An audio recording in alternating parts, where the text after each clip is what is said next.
Hello, hello, hello, everybody. We are talking today about money fear and how to get out of money fear and have the mindset of abundance because money fear is zapping you of energy, emotions, and resources that you need in order to successfully pass, to study and pass your bar exam. Also, money fear can sometimes keep you from doing the things that you need to do in order to get over the bar exam hurdle. So, if you've been running around this block over and over again trying to figure out what do I need to do differently in order for me to pass, this here might be that one thing. So, stay tuned. I was just looking and very, very distracted by my tissue here. It's winter over here. You see my Christmas tree sweater. And the fact is that it has an iridescent glow to it. It's like they put little like glitter things in here. And I'm trying to figure out what is the sense of doing that. But then I realized, you know what? Some people, they like to feel a little something extra special in ordinary everyday things like a tissue. So if it makes you feel luxurious and glamorous to be using iridescently sparkled tissue, then I highly recommend this Kleenex brand and I'll let you know what it is. But the fact of the matter is that sometimes the little things make you feel different. When you feel different, you act differently. And opening the door to those little things that make you feel different is one of the benefits that we get when we work on our money mindset. So let's get started in exactly what is going on in your mind when you're scared about money, you're running around frantic, you're trying to keep costs down. Maybe you're like swapping materials for free between people when you know you really should be paying for them and things like that. Have you ever noticed that sometimes you go and you collect all the free materials that you can get your hands on and then you don't even use most of them?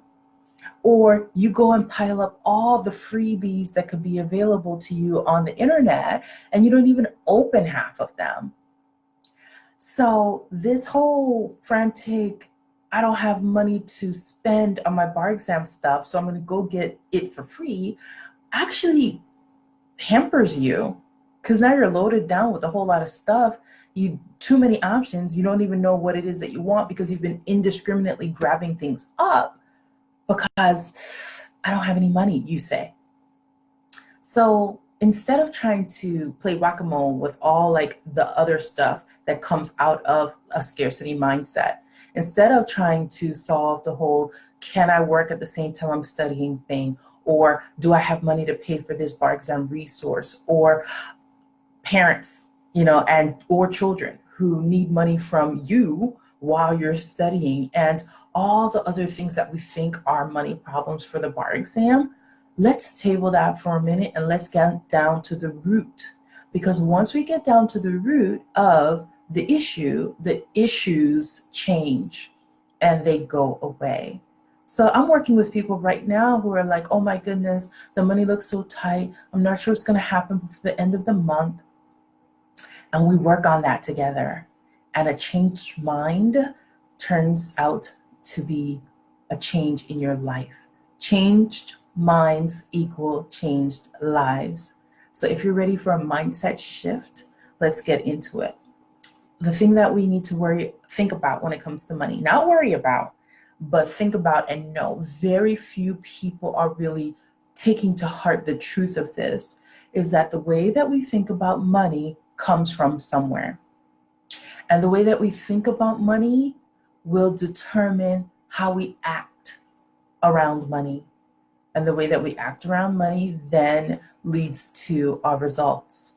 So take the example I gave earlier. You think you don't have any money, so you go grabbing up anything you can find for free. Now you have all these bar exam resources and you're not even sure that they're going to be any good for you, but you got them for free. So you're going to force yourself to use the ones that you got for free and ignore the ones that demonstrated value to you, but you just didn't want to spend the money on. So you use the free ones and then you don't pass. And then you're wondering what happened, right? Not to say that there was anything wrong with those free products, but the fact that your decision-making process was about which one is for free means that you ignored what do I need in order to properly prepare. Me, individual me, what do I need? And so because you ignore that specific question and you caused like money to direct your life, basically, you just get handed over the power to direct your life over to money, right? So you made choices based on money and you got results that were based on those choices. Were those results beneficial? Right? So one young lady wrote an article about how she ditched her bar exam review course that was given to her, and she went out and purchased ones that she knew would fit for her, right? So even though many people would have called her foolish for not using or sticking to the one that was handed to her in her tuition, the fact is that she knew it wasn't working for her, and she went on ahead and spent what she needed to spend to get what she needed to get so that she could pass the bar the first time, keep the job that she had secured while still in law school, and be done with this part of the journey already. So there's an importance, right? Like really give yourself the chance to think, am I letting money dictate what I'm going to do with my life? Am I letting money dictate whether or not I get to pass the bar? And what you'll find is that the decisions that are made with money in mind end up costing you more in the long run. How much more does it take to retake the bar? And would that money have not been better spent prior, right? And preventing the failing of the bar. So the way that we think about money has been handed to us by someone somewhere, usually in childhood.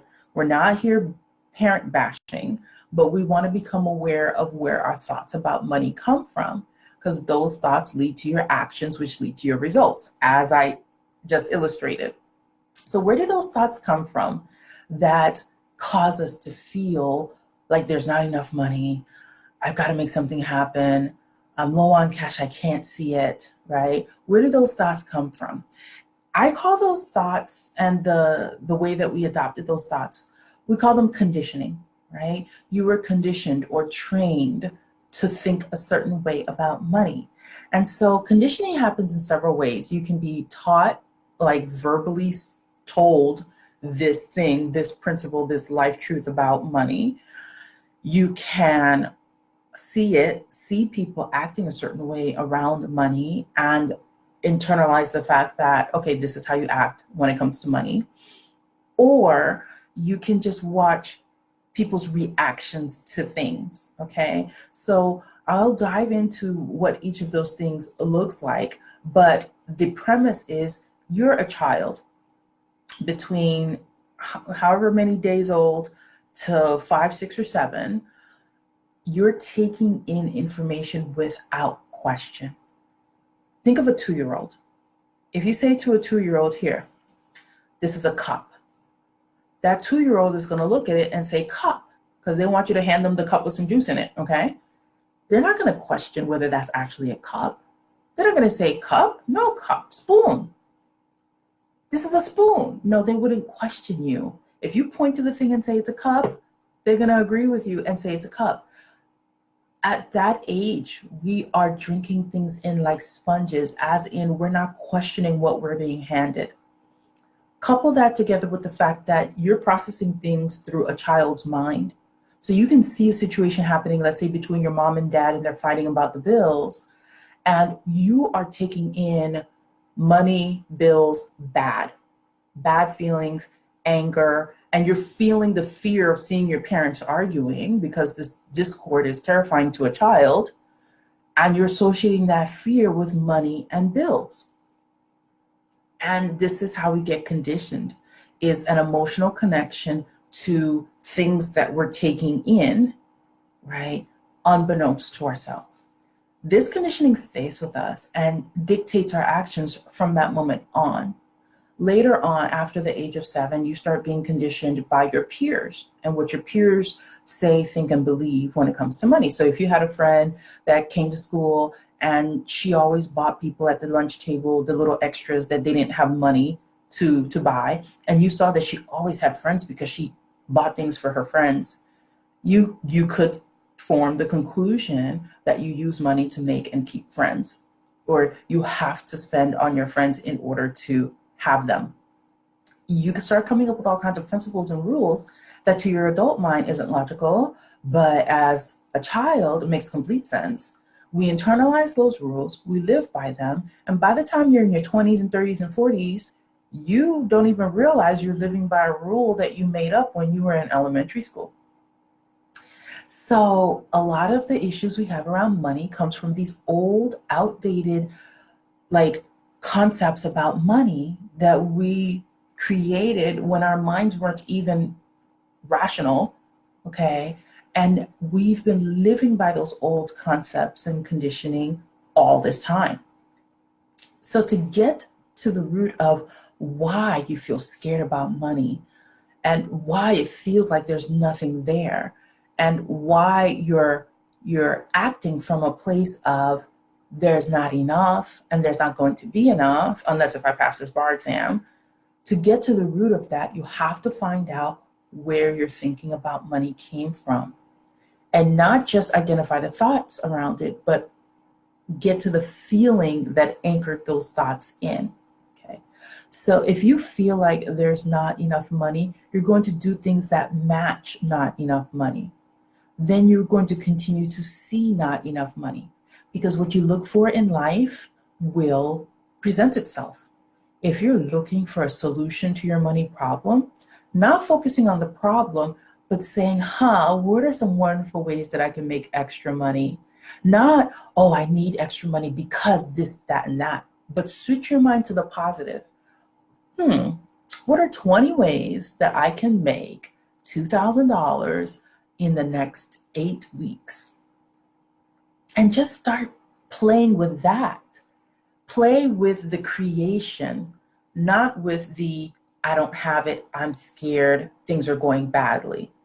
If you reach upward and leave behind the negative thoughts, your brain shifts its orientation and starts thinking of solutions, of creative outlets, of techniques and strategies, instead of zeroing in on the problem. So one thing you can do right now to help yourself is to shift your mind to the way is being made. Say that to yourself. The way is being made. Where is it? And start looking for it. And stop going back to what the problem is and why you needed a miracle to happen in the first place. Stop going back to that. Only look at, I am so wonderfully taken care of. And your mind will start to look for the evidence of that. This happens because of something associated with your brain. It's called the reticular activating system. And if you ever noticed that when you went out to car shop or you decided you wanted a certain car, you started to see that car on the road everywhere. The fact is that it was always there in that frequency. You just didn't notice them until your brain oriented towards that. The same thing happens with finding solutions instead of focusing on problems. If you play an exercise, and I sometimes give this out to my clients, it's called 20 ways, and they just play with a list of 20 ways that this money could appear, your brain starts to notice things that were always there, but you just didn't notice. And you didn't notice it because before playing this game, 20 ways, your brain was focusing on all the problems you have, all the money problems you have. And so your brain kept looking for more. Okay, so this reticular activating system is a thing, a scientific thing. It's in your brain, and you want to use it to your benefit. Focus on what you do want, solutions, money, all of those things. Focus on what you do want, not on what the problem is. Whatever you focus on grows. That is a solution, and it's a surface one. I won't lie to you.